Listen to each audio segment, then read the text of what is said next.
Uno de los primeros países latinoamericanos que envió aviones para buscar a los suyos fue México. Jessica Cermeño nos relata lo que estaba viviendo un grupo de mexicanos atrapados en Israel antes de ser rescatados. Aterrizaron en tierras mexicanas tras permanecer más de 27 horas dentro de la aeronave, llenos de alegría y agradecimiento.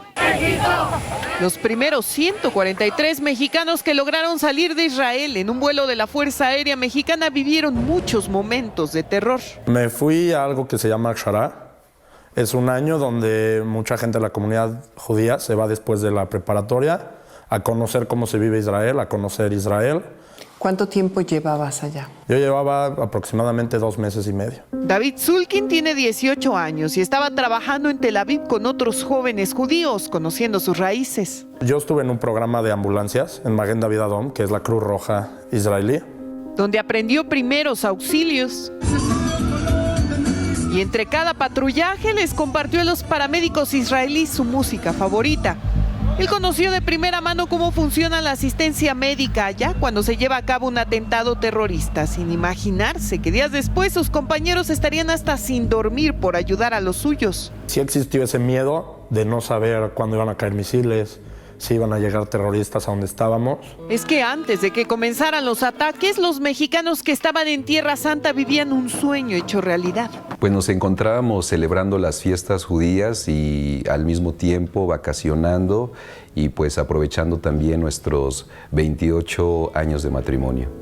Edgar Hernández y Miriam Bolaños estaban a punto de regresar a México tras 40 días de vacaciones. Estuvieron conviviendo con amigos judíos, conociendo sus costumbres. Nos pudieron permitir entrar a una sinagoga y poder presenciar la fiesta de Sukkot. La fiesta de las cabañas, una celebración judía que recuerda los 40 años del pueblo israelí viviendo en el desierto, que se conmemoró un día antes de los ataques.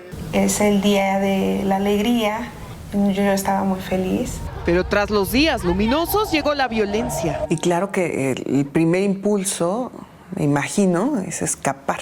Así es, sentimos miedo, sentimos pánico. Mientras a México llegaban las primeras imágenes de alerta de connacionales que pedían ayuda para salir.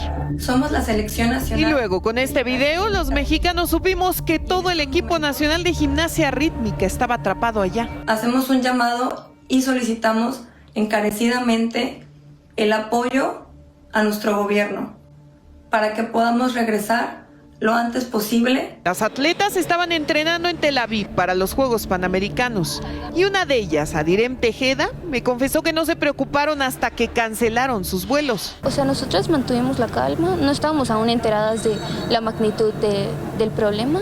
Su llamado de auxilio llegó hasta el Palacio Nacional Mexicano. Hoy sale un avión para traer a los que quieran venir a México. Es que la lista de mexicanos desesperados por abandonar territorio israelí se hacía cada vez más larga. Al llamado de las gimnastas en redes sociales se unió el del hijo de Miriam y Edgar, Lenny. Mis papás están atrapados en Israel. Quien, preocupado por ellos, publicó este video. Todos los vuelos están cancelados. Pido de su ayuda. En ese momento, Edgar y Miriam estaban en el norte del país, en Tiberia. Tuvimos que pasar esa noche ahí, pero fue la noche más larga porque ya empezábamos a mirar en los cielos muchos cohetes, ¿no? En Tel Aviv, el dilema de David era otro. No sabíamos si nos íbamos a quedar ahí, no teníamos comida para quedarnos ahí, entonces estábamos empezando a pensar en lo peor. Por eso era necesario sacar a los mexicanos de ahí lo más rápido posible. Una complicada misión que le fue encomendada al general de grupo piloto aviador, diplomado del Estado Mayor Aéreo Leobardo Ávila. Tenemos esa afinidad como mexicanos, que son nuestros compatriotas, estando aquí en México o en cualquier parte del mundo. El general Ávila ha coordinado la labor de todos los aviones enviados a Tel Aviv, a los pilotos, sobrecargos y personal de apoyo que viajaron sin dudarlo a la zona donde hay más misiles en el aire que aeronaves. Para llevar a cabo una operación de esta naturaleza, sobre todo que es con tramos largos, tiempos prolongados, lo más importante es mantener la seguridad operacional. Y en las calles ya se veía lo que se avecinaba. Veíamos los camiones llenos de misiles, columnas, tanques de guerra, soldados. Ya en el aeropuerto Ben Gurión, uno de los lugares más seguros en Israel, los mexicanos se dieron cuenta de lo complicado que sería viajar por el caos. Nosotros llegamos al aeropuerto pensando en que íbamos a pasar tal vez ahí una semana. Da mucho gusto. Hasta que el embajador de México apareció y les dio la bienvenida. México lindo.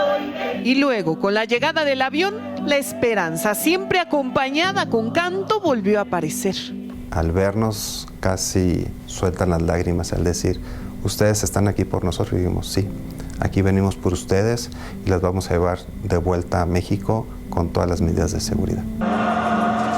Gracias a esos vuelos, cientos han podido reencontrarse con sus seres queridos. Y ya fuera de peligro, la entrenadora del equipo de gimnasia artística, Blahait Aguilar, volvió a agradecer a quienes las escucharon. Los miles de mexicanos que verdaderamente nos apoyaron, lo compartieron, estuvieron al tanto de nuestra situación. Ahora, tras la terrible experiencia de vivir de cerca los ataques terroristas, los que regresaron ya viven distinto.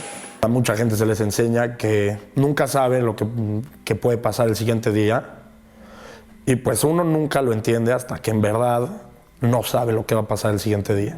Porque cada día es una nueva oportunidad. El gobierno mexicano sigue enviando aviones de la Fuerza Aérea para rescatar a sus connacionales atrapados en medio de esta guerra. El gobierno español ha aceptado que se haga un puente aéreo en Madrid para que los traslados sean más rápidos.